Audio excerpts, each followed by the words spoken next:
যারা পিআর পদ্ধতি চাচ্ছে তাদের উদ্দেশ্যে নির্বাচন বানচাল করা। জানাবো আওয়ামী সমর্থকেরা কাকে ভোট দেবে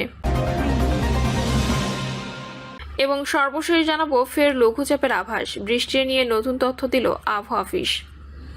শুনছিলেন সংবাদ শিরোনাম, এবারে বিস্তারিত।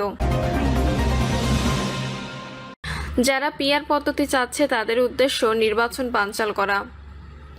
যারা পিআর পদ্ধতিতে নির্বাচন চাচ্ছেন তাদের উদ্দেশ্য আছে, তারা নির্বাচন বিলম্ব অথবা নির্বাচন বানচাল করতে চায় বলে মন্তব্য করেছেন বিএনপির স্থায়ী কমিটির সদস্য সালাউদ্দিন আহমেদ। সালাউদ্দিন আহমেদ বলেন, বাংলাদেশের প্রেক্ষাপটে পিআর পদ্ধতিতে নির্বাচন সম্ভব নয়, এটি একটি জটিল প্রক্রিয়া। বিএনপি জাতীয় নির্বাচনের প্রস্তুতি নিয়ে আগাচ্ছে উল্লেখ করে তিনি বলেন, সরকার দ্রুত নির্বাচনের দিনক্ষণ জানাবেন। স্থানীয় নির্বাচনের জন্য এখন উপযুক্ত সময় নয় বলেও জানান তিনি। এদিকে সোহরাওয়ার্দী উদ্যানে ইসলামী আন্দোলন বাংলাদেশের মহাসমাবেশে যোগ দিয়ে জামায়াত ইসলামী সেক্রেটারি জেনারেল মিয়া গোলাম পরোয়ার বলেন, পিআর পদ্ধতি ছাড়া নির্বাচন দেশের মানুষ মেনে নেবে না। মহাসমাবেশ ইসলামী আন্দোলন বাংলাদেশের আমির মুফতি সৈয়দ মোহাম্মদ রেজাউল করিম বলেন, পিআর পদ্ধতি ছাড়া নির্বাচন অনুষ্ঠানের বিকল্প নেই। জনগণের ভোটের অবমূল্যায়ন রুখতে সংসদ নির্বাচনে পিআর পদ্ধতি চালু করতে হবে। আওয়ামী সমর্থকেরা কাকে ভোট দেবে? লন্ডনে বিএনপির ভারপ্রাপ্ত চেয়ারম্যান তারেক রহমানের সঙ্গে প্রধান উপদেষ্টা মোহাম্মদ ইউনূসের একান্ত বৈঠকের পর প্রধান নির্বাচন কমিশনার এএমএম নাসির উদ্দিন জানিয়েছিলেন, সরকারের কাছ থেকে নির্দেশনা পাওয়ার পর তারা নির্বাচনের তারিখ ঠিক করবেন। রাষ্ট্রীয় অতিথি ভবন যমুনায় তিনি প্রধান উপদেষ্টার সঙ্গে সৌজন্য সাক্ষাৎ করেন। প্রধান উপদেষ্টার কার্যালয়ে একটি সূত্রের বরাত দিয়ে জানিয়েছেন, দুজনের মধ্যে 1-to-1 বৈঠক হয়েছে। এর ফলে সেখানে কি আলোচনা হয়েছে সে সম্পর্কে কিছু জানা যায়নি। ধারণা করা যায় নির্বাচন কমিশন সরকারের কাছ থেকে নির্দেশনা পেয়ে গেছে।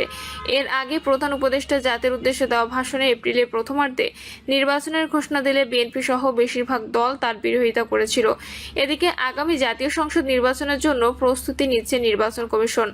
আগামী সেপ্টেম্বরের মধ্যে নির্বাচনের জন্য প্রয়োজনীয় সব নির্বাচনী উপকরণ কেনা সম্পন্ন করতে চায় তারা। ইসি সচিব আক্তার আহমেদ জানান, জাতীয় সংসদ নির্বাচন সামনে রেখে 21 ধরনের ফর্ম, 17 ধরনের প্যাকেট, 5 ধরনের পরিচয়পত্র, আচরণবিধি, প্রতীকের পোস্টার, নির্বাচন পরিচালনা ম্যানুয়াল, প্রশিক্ষণ ম্যানুয়াল ও নির্দেশিকা ইত্যাদি ছাপানোর কার্যক্রম দ্রুত শুরু করা প্রয়োজন। আগামী ফেব্রুয়ারির মধ্যে জাতীয় সংসদ নির্বাচন সামনে রেখে ইসি ডিসেম্বরে তফসিল ঘোষণা করার প্রস্তুতি নিচ্ছে। অন্তর্বর্তী সরকার চাইছে রাজনৈতিক দলগুলোর ঐকমত্যের ভিত্তিতে নির্বাচন হোক। এই লক্ষ্যে প্রধান উপদেষ্টা প্রধান করে একটি জাতীয় ঐকমত্য কমিশনও গঠন করা হয়েছে, কিন্তু তারা দফায় দফায় বৈঠক করে মৌলিক বিষয়ে একমত হতে পারছে না। সংবিধানের মৌলিক নীতি, জাতীয় সাংবিধানিক কমিটি, রাষ্ট্রপতি ও উচ্চকক্ষের নির্বাচন পদ্ধতি নিয়ে একমত হতে পারছে না।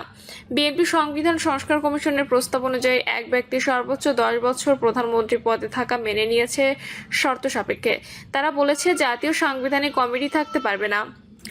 রাষ্ট্রের মৌলিক নীতি বদলের বিপক্ষে বাম দলগুলো, ইসলামী দলগুলো বহুত্ববাদের বিপক্ষে। বিএনপি চায় পঞ্চদশ সংশোধনীর আগের অবস্থায় যেতে, তবে রাষ্ট্রপতি ও প্রধানমন্ত্রীর মধ্যে ক্ষমতার ভারসাম্য, সংবিধানের 70 অনুচ্ছেদ পরিবর্তন সহ কিছু কিছু বিষয়ে ঐকমত্য প্রতিষ্ঠিত হয়েছে।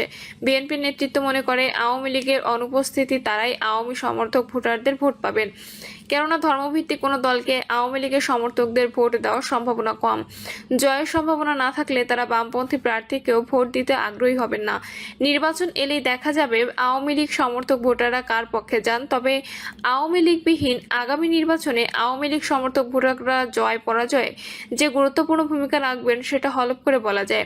অধিকাংশ রাজনৈতিক দলের মধ্যে মিল না থাকায় জাতীয় সাংবিধানিক কাউন্সিলের পরিবর্তে সাংবিধানিক ও সংবিধিবদ্ধ প্রতিষ্ঠানের নিয়োগ কমিটি করার প্রস্তাব করা হয়েছে। কমিটি শুধু সাংবিধানিক ও সংবিধিবদ্ধ প্রতিষ্ঠানগুলোর নিয়োগ কার্যক্রম পরিচালনা করবে। অ্যাটর্নি জেনারেল ও 3 বাহিনীর প্রধানের নিয়োগ এই কমিটির অন্তর্ভুক্ত হবে না। বিএনপি এটাও মানতে চাইছে না। বিএনপির স্থায়ী কমিটির সদস্য সালাউদ্দিন আহমেদ এক সভায় অভিযোগ করেছেন, জাতীয় ঐকমত্য কমিশন নির্বাহী বিভাগকে দুর্বল করতে চায়। সাংবিধানিক সংস্কার বিষয়ে বিতর্ক সত্ত্বেও সব দলই তলে তলে নির্বাচনের প্রস্তুতি নিচ্ছে এবং সেটি জাতীয় সংসদেরই। এখন সংবিধান সভা নতুন সংবিধান প্রণয়ন গণভোটের কথা জোরালোভাবে শোনা যায় না। আবার কে কতটি আসন পাবে তাও আগাম ঘোষণাও দিচ্ছে। এনসিপির এক নেতা বলেছেন 400 আসনের মধ্যে 300 আসন তারা পাবেন। জবাবে বিএনপির কোনো নেতা বলেছেন এনসিপি জামানতই থাকবে না। নিবন্ধন পাওয়ার পর জামায়াতে ইসলামের নেতারা খোশ মেজাজে আছেন। আওয়ামী লীগ সরকারের আমলে তাদের নিবন্ধন বাতিল করা হয়েছিল, এখন আওয়ামী লীগের নিবন্ধন বাতিল আর জামায়াতের নিবন্ধন পুনর্বহাল হয়েছে। নির্বাচনের প্রস্তুতিতে জামায়াতই এগিয়ে আছে।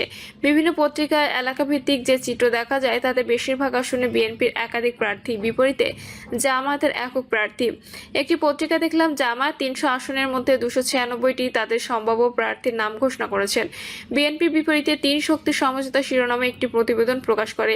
তাদের নির্বাচনী সমীকরণটা হলো জামায়াত ইসলামী বিএনপির মতো এককভাবে নির্বাচন করবে। চরমোনাই পীরের নেতৃত্বাধীন ইসলামী আন্দোলন সামনে রেখে ধর্মভিত্তিক দলগুলো একটা প্ল্যাটফর্ম গঠন করতে পারে। তবে সংস্কার আলোচনায় বিএনপির বিপরীতে অবস্থান নেওয়া দলগুলো নিয়ে জাতীয় নাগরিক পার্টি যে আলাদা মোর্চা করতে চাইছে তার রূপ কী নেবে এখনো পরিষ্কার নয়। 3 পক্ষই আনুষ্ঠানিক জোট না করে আসন সমঝোতা করবে বলে উদ্যোগী দলের পক্ষ থেকে জানানো হয়েছে। যারা উচ্চকক্ষে নিম্নকক্ষের ভোটের হিসাবে আসন চায় তারা সবাই মিলেও একটা সমঝোতায় আসার চেষ্টা করছে বলে প্রতিবেদনে বলা হয়। কিন্তু এখানেও সমস্যা আছে। বিএনপি নেতৃত্ব ইতিমধ্যে 12 দলীয় জোট, নাগরিক ঐক্য, গণসংহতি, বিপ্লবী ওয়ার্কার্স পার্টি ও গণ অধিকার পরিষদের শীর্ষ নেতাদের নিজ নিজ এলাকায় সাংগঠনিক কার্যক্রম চালাতে সহযোগিতা করতে বলেছে স্থানীয় কমিটিকে। এটাকে নির্বাচনী সমঝোতা হিসেবে দেখছেন রাজনৈতিক বিশ্লেষকরা। প্রশ্ন উঠেছে, এই নির্বাচনে আওয়ামী লীগ সমর্থক ভোটাররা কি করবেন? সরকার নির্বাহী আদেশে আওয়ামী লীগের কার্যক্রম নিষিদ্ধ করেছে। নির্বাচন কমিশন আওয়ামী লীগের নিবন্ধন স্থগিত করেছে। আওয়ামী লীগের নেতাদের একাংশ দেশের বাইরে পালিয়ে গেছেন, একাংশ জেলে বা আত্মগোপনে আছেন। কিন্তু দলের লাখ লাখ সমর্থক ভোটার তো আছেন। তারা কাকে ভোট দেবেন? আবার তারা ভোট কেন্দ্রে না গেলে নির্বাচন কতটা অন্তর্ভুক্তিমূলক হবে? 4 জুন ঢাকায় জাতিসংঘের আবাসিক সমন্বয়ক গোয়েন লুইস ডিকাবের সংলাপে বলেছিলেন, আওয়ামী লীগ না থাকলে জনগণের অংশগ্রহণ সঠিকভাবে হলে আগামী নির্বাচন অন্তর্ভুক্তিমূলক হতে পারে।